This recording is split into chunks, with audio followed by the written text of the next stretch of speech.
Sorrir não significa estar bem.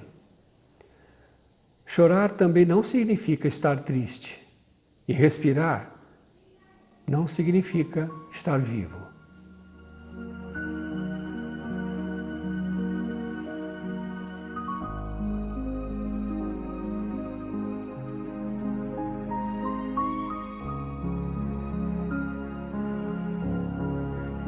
Por mais contraditório que possa parecer, uma pessoa, ao cometer suicídio, não quer morrer, mas, na verdade, quer se livrar da dor.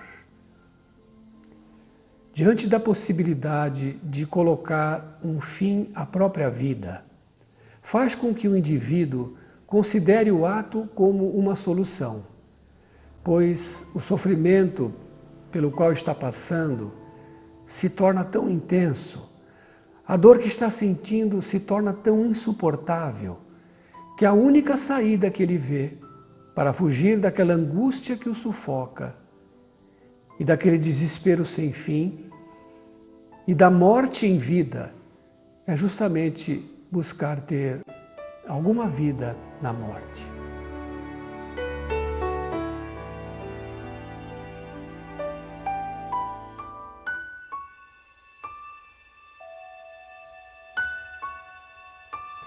Dados da Organização Mundial de Saúde revelam que quase 1 milhão de pessoas se suicidam por ano no mundo. E quase que a totalidade dessas pessoas estavam padecendo de algum transtorno psicológico do humor, principalmente a depressão. Com um aumento de mais de 1000% nos últimos 20 anos, o suicídio já se tornou a segunda causa de morte entre jovens e adolescentes. Para vocês terem uma ideia, no Brasil é registrada uma média de mais ou menos 20 suicídios por dia, com mais de 200 tentativas. Quer dizer que a cada 1 hora no Brasil, a cada 60 minutos, pelo menos 10 pessoas tentam pôr fim à sua vida e uma consegue. O suicídio, para vocês terem uma ideia, já conseguiu fazer mais vítimas do que a AIDS e já exterminou mais vidas do que todas as guerras juntas. Porém, as causas que levam um indivíduo a desistir da própria vida são muito complexas para que a gente considere somente do ponto de vista da psicologia clássica ou de simples dados estatísticos. Quando nós nos vemos diante de fatores que normalmente levam o indivíduo ao suicídio, algumas pessoas parecem demonstrar serem mais resistentes que outras. E é por essa razão não há como analisarmos o fato em profundidade se não considerarmos a nossa realidade espiritual e as implicações que são relacionadas às experiências desastrosas de vidas passadas. A constatação clínica realizada através da terapia de vidas passadas, com as histórias dramáticas narradas pelos pacientes no consultório, através do processo de regressão de memória, revelou-nos que o ser humano exibe uma tendência marcante em repetir comportamentos negativos que iniciaram em reencarnações anteriores. Seria assim como se fosse um padrão de conduta ou uma fuga psicológica que a pessoa vem perpetuando ao longo de muitas existências no plano físico. Por essa razão, esse comportamento autodestrutivo se torna irresistível, uma vez que ele está relacionado à sua personalidade difícil, especialmente o orgulho e o egoísmo. Assim, vida após vida, nós observamos a repetição desses padrões na dependência alcoólica, na subordinação às drogas, no sexo desregrado, como também no suicídio. Ao repetir esses padrões, o indivíduo está tentando anestesiar as suas frustrações, a sua revolta, através de atitudes hostis que, na verdade, estão revelando a sua extrema dificuldade em lidar com a dor.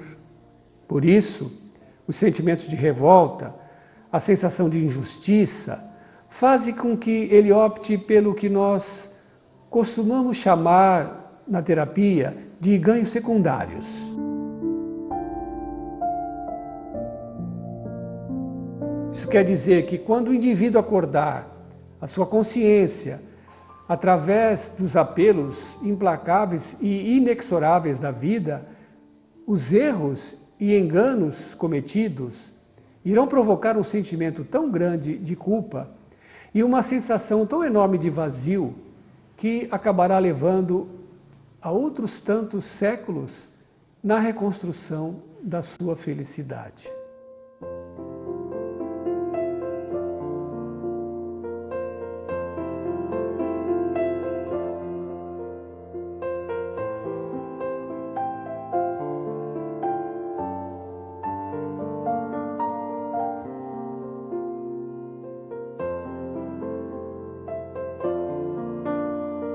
O espírito Maria Dolores, através da psicografia de Chico Xavier, conta a história de Judas, o traidor de Jesus.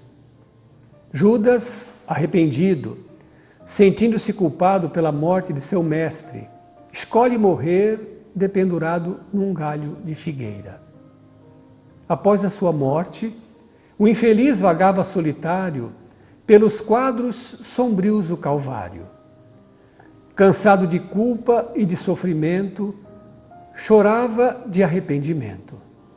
Nisso, nobre mulher, de planos superiores, nimbada de esplendores, aproxima-se e afaga a cabeça do infeliz. Ele surpreende-se enquanto ela pergunta: meu filho, por que choras? Acaso não sabeis? Responde Judas, visivelmente agressivo. Aniquilei a vida do Senhor. Agora sou um morto, mas estou vivo. Matei-me e novamente estou de pé. Eis no que a minha vida agora se reduz. Mas a senhora insistiu. Meu filho, sei que choras e lutas. Sei o remorso que escutas, mas Deus é amor e bondade em toda parte. E jamais condena. Judas, surpreso pela atitude da senhora, afirma em tom agressivo: por que me falais assim, sabendo-me um traidor?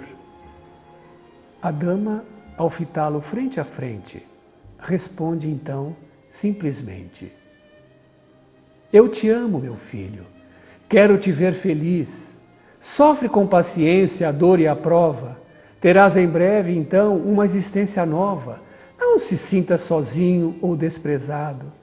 Terás, filho, o coração banhado pelas águas do esquecimento, numa nova existência. Judas então se volta à mulher e diz: quem sois a senhora? Uma divina mulher irradiando amor? Ou um anjo celestial de quem presinto a luz? E ela então virou-se para o pobre infeliz e disse: meu filho, eu sou Maria, a mãe de Jesus.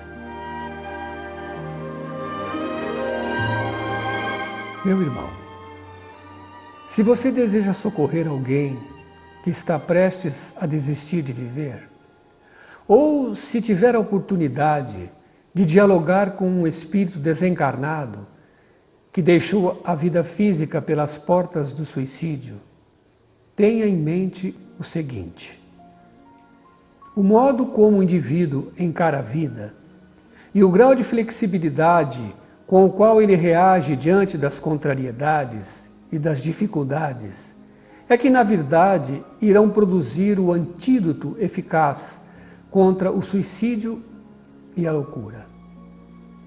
E lembre-se, Não fale da sua própria dor como motivo para ele ser forte e feliz. Não o considere um covarde ou um insensível, nem tampouco o intimide com as penas eternas no vale dos suicidas. O que dizer então? Escute-o com paciência, pois ele precisa ser ouvido e necessita sentir-se amado. Não prometa nada que você não possa cumprir, como por exemplo, ela vai voltar para você, ou então, você consegue outro emprego. Nada disso. Apenas ouça-o com amor para que ele se sinta acolhido.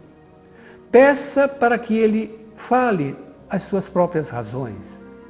Pois, meu irmão, somente o amor incondicional e o desejo sincero em socorrer alguém abrirão as portas de um coração despedaçado pelo desespero. Que Jesus possa abençoar a todos nós. Muita paz no coração.